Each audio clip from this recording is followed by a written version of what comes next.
Sabi ko, oh. Tapos pagkapunta ko doon, umakyat ulit ako. Pagkabalik ko sa kanya, wala. Tapos parang curious siya. Ganun. Nakita ko kasi yung babe niya sa kama. Alam mo kung anong style niya.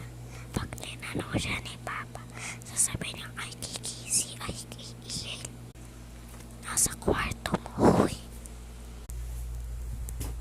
Dati nasip na ako dyan. Patay na taas. Ito, malamig. Alam mo ba, yan ang flag ceremony kami.